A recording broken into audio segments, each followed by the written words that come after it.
Hi hello ನಮಸ್ತೆ welcome back to my YouTube channel. ನಾನು ನಿಮ್ಮೆಲ್ಲರ ಪ್ರೀತಿಯ ಶೋಭಾ. ಐ ಹೋಪ್ ನೀವೆಲ್ಲರೂ ಚೆನ್ನಾಗಿದ್ದೀರಾ ಅಂತ ಭಾವಿಸ್ತೀನಿ. ನಾನು ತುಂಬಾ ಚೆನ್ನಾಗಿದ್ದೀನಿ ಫ್ರೆಂಡ್ಸ್. ಇದು ಶುಕ್ರವಾರ ಸಾಯಂಕಾಲದಿಂದ ವಿಡಿಯೋನ ಸ್ಟಾರ್ಟ್ ಮಾಡಿದ್ದೀನಿ. ಬೆಳಗ್ಗೆ ಪೂಜೆ ಏನು ಮಾಡಲಿಕ್ಕಾಗಲಿಲ್ಲ, ಹಾಗಾಗಿ ಸಾಯಂಕಾಲ ಪೂಜೆ ಮಾಡ್ಕೊಳ್ತಾ ಇದ್ದೀನಿ. ಪೂಜೆ ಜೊತೆ ಹಾಗೆ ಒಂದು ಒಳ್ಳೆ ಡಿಸೈನ್ ಅಂದರೆ ರಂಗೋಲಿ ಡಿಸೈನ್ ಶೇರ್ ಮಾಡ್ಕೊಂಡಿದ್ದೀನಿ. ಹಾಗೆ ಡಿನ್ನರ್ಗೆ ಅಂತ ಹೇಳಿ ಬೆಂಡೆಕಾಯಿ ಗ್ರೇವಿ ಮಾಡಿದ್ದೆ, ಅದನ್ನು ಶೇರ್ ಮಾಡಿದ್ದೀನಿ. ಈ ಒಂದು ಚಿಕ್ಕ ವಿಡಿಯೋ ನಿಮಗೆ ಇಷ್ಟ ಆಗುತ್ತೆ ಅಂತ ಹೇಳಿ ಭಾವಿಸ್ತೀನಿ. ವಿಡಿಯೋನ ಸ್ಕಿಪ್ ಮಾಡದೆ ಕೊನೆ ತನಕ ನೋಡಿ. ಇಷ್ಟ ಆದರೆ ಪ್ಲೀಸ್ ಲೈಕ್ ಮಾಡೋದನ್ನು ಮರಿಬೇಡಿ. ಹಾಗೆ ಯಾರಾದರೂ ವಿಡಿಯೋಸ್ನ ಹೊಸದಾಗಿ ನೋಡ್ತಿದ್ರೆ ಪ್ಲೀಸ್ ಸಬ್ಸ್ಕ್ರೈಬ್ ಮಾಡಿಕೊಂಡು ವಿಡಿಯೋಸ್ ನೋಡಿ ಸಪೋರ್ಟ್ ಮಾಡಿ.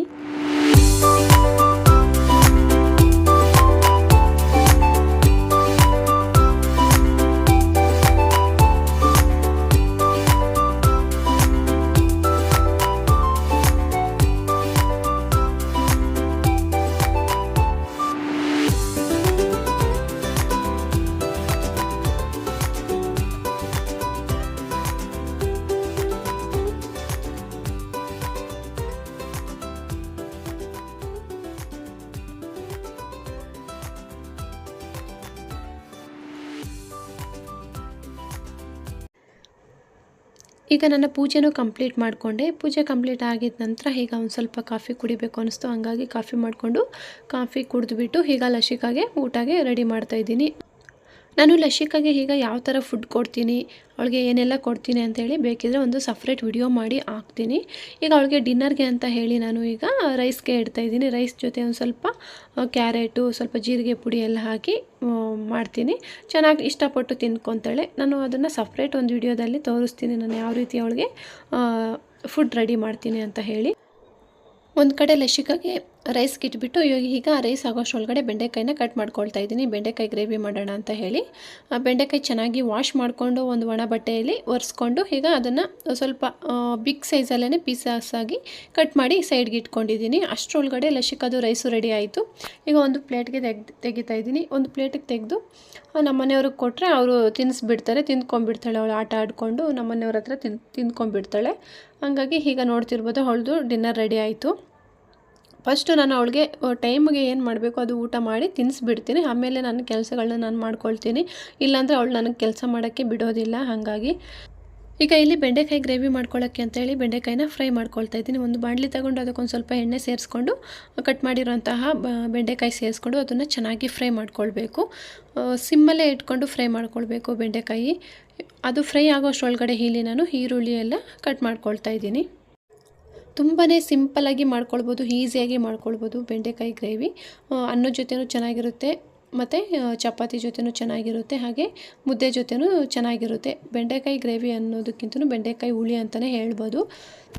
ಯಾವಾಗಲೂ ಒಂದೇ ಥರ ಮಾಡೋದಕ್ಕಿಂತಲೂ ಡಿಫ್ರೆಂಟಾಗಿ ಮಾಡ್ತಿದ್ರೆ ನಮಗೂ ತಿನ್ನೋಕ್ಕೆ ಬೋರ್ ಅನಿಸೋದಿಲ್ವಲ್ಲ. ಹಾಗಾಗಿ ಈಗ ಬೆಂಡೆಕಾಯಿ ಹುಳಿಗೆ ಅಂತ ಹೇಳಿ ನಾನು ಒಂದು 3 ಟೊಮೊಟೊನ ತೊಗೊಂಡಿದ್ದೀನಿ. ಹುಳಿ ಟೊಮೊಟೊ ಆದರೆ 2 ತಗೊಳ್ಳಿ ಸಾಕಾಗುತ್ತೆ, ಅಂದರೆ ನಿಮ್ಮ ಕ್ವಾಂಟಿಟಿ ಮೇಲೆ ತಗೊಳ್ಳಿ. ಸ್ವಲ್ಪ ಜಾಸ್ತಿ ಮಾಡ್ತಿದ್ರೆ ಒಂದು ಸ್ವಲ್ಪ ಜಾಸ್ತಿ ತಗೊಳ್ಳಿ, ಕಡಿಮೆ ಮಾಡ್ತಿದ್ರೆ ಒಂದು ಸ್ವಲ್ಪ ಕಡಿಮೆ ತಗೊಳ್ಳಿ. ನಾನೊಂದು 1/4 kg ಅಷ್ಟು ಬೆಂಡೆಕಾಯಿ ತೊಗೊಂಡಿದ್ದೀನಿ, ಹಾಗಾಗಿ 3 ಟೊಮೊಟೊ ತೊಗೊಂಡಿದ್ದೀನಿ. ಈಗ ಒಂದು ಸ್ವಲ್ಪ ಹುಣಸೆಹಣ್ಣು ಬೇಕಾಗುತ್ತಲ್ವ, ಹುಣಸೆಹಣ್ಣನ್ನು ತೆಗೆದಿಟ್ಕೊಳ್ತಾ ಇದ್ದೀನಿ. ಒಂದು ಅರ್ಧ ನಿಂಬೆ ಹಣ್ಣು ಗಾತ್ರದಷ್ಟು ಹುಣಸೆಹಣ್ಣಾದರೆ ಸಾಕಾಗುತ್ತೆ, ಯಾಕಂದರೆ ನಾನು 3 ಟೊಮೊಟೊ ತೊಗೊಂಡಿದ್ದೀನಲ್ವ. ಹಾಗಾಗಿ ಈಗ ಆ ಟೊಮೊಟೊನ ಪ್ಯೂರಿ ಮಾಡ್ಕೊಳ್ಬೇಕು. ನಿಮಗೆ ಟೈಮ್ ಇದೆ ಅಂತಂದರೆ ಬೇಕಿದ್ರೆ ಸಣ್ಣದಾಗಿ ಪೀಸಸ್ ಆಗಿ ಕಟ್ ಮಾಡ್ಕೊಂಡು ಸೇರಿಸ್ಕೊಳ್ಬೋದು, ಇಲ್ಲ ಅಂದರೆ ಮಿಕ್ಸಿಗೆ ಹಾಕ್ಕೊಂಡು ಅದನ್ನು ಪ್ಯೂರಿ ಮಾಡಿಕೊಂಡು ಸೇರಿಸ್ಕೊಳ್ಬೋದು. ಈಗ ಅಷ್ಟರೊಳಗಡೆ ಇಲ್ಲಿ ಬೆಂಡೆಕಾಯಿನೂ ಫ್ರೈ ಆಗಿತ್ತು, ನೋಡ್ತಿರ್ಬೋದು. ಇವಾಗ ಮಾಡ್ಕೊಂಡು ಅಷ್ಟು ಮಾತ್ರ ಫ್ರೈ ಆದರೆ ಸಾಕಾಗುತ್ತೆ. ಈಗ ಫ್ರೈ ಆಗಿರೋ ಬೆಂಡೆಕಾಯಿನ ಒಂದು ಪ್ಲೇಟ್ಗೆ ತಗೊಳ್ತಾ ಇದ್ದೀನಿ. ಈಗ ಅದೇ ಬಾಣಲಿಗೆ ನಾನು ಈಗ ಎಷ್ಟು ಬೇಕೋ ಅಷ್ಟು ನೋಡಿಕೊಂಡು ಎಣ್ಣೆನ ಸೇರಿಸ್ಕೊಳ್ತಾ ಇದ್ದೀನಿ. ಒಂದು 3 ಟೇಬಲ್ ಸ್ಪೂನ್ ಅಷ್ಟು ಎಣ್ಣೆ ಸೇರಿಸ್ಕೊಂಡು, ಎಣ್ಣೆ ಬಿಸಿ ಆದ ನಂತರ ಸಾಸಿವೆ, ಒಂದು ಸ್ವಲ್ಪ ಜೀರಿಗೆನ ಸೇರಿಸ್ಕೊಂಡು ಅದು ಚಿಟಪಟ ಅಂದಿದ ನಂತರ ಕಟ್ ಮಾಡಿರೋಂತಹ ಈರುಳ್ಳಿನ ಸೇರಿಸ್ಕೊಳ್ಬೇಕು. ಈರುಳ್ಳಿ ಸೇರಿಸಿದ ನಂತರ ಒಂದು ಸ್ವಲ್ಪ ಫ್ರೈ ಮಾಡಿಕೊಂಡು ಅದಕ್ಕೇ ಈಗ ಒಂದು ಕರಿಬೇವಿನ ಸೊಪ್ಪು ಮತ್ತು ಜಜ್ಜಿಟ್ಕೊಂಡಿರೋಂತಹ ಬೆಳ್ಳುಳ್ಳಿನ ಸೇರಿಸ್ಕೊಳ್ಬೇಕು. ಬೆಳ್ಳುಳ್ಳಿ ಎಲ್ಲ ಚೆನ್ನಾಗಿ ಫ್ರೈ ಆಗೋ ತನಕ ಒಂದು ಸ್ವಲ್ಪ ಹೊತ್ತು ಫ್ರೈ ಮಾಡ್ಕೊಳ್ಬೇಕು. ಈಗ ಈರುಳ್ಳಿ ಕಲರ್ ಚೇಂಜ್ ಆದ ನಂತರ ಈಗ ನಾನು ಮಿಕ್ಸಿಗೆ ಹಾಕ್ಕೊಂಡಿದ್ನೆಲ್ಲ ಟೊಮೊಟೊ ಪ್ಯೂರಿನ ಅದನ್ನು ಸೇರಿಸ್ಕೊಂಡು ಅದು ಹಸಿ ವಾಸನೆ ಹೋಗೋ ತನಕ ಚೆನ್ನಾಗಿ ಫ್ರೈ ಮಾಡ್ಕೊಳ್ಬೇಕು.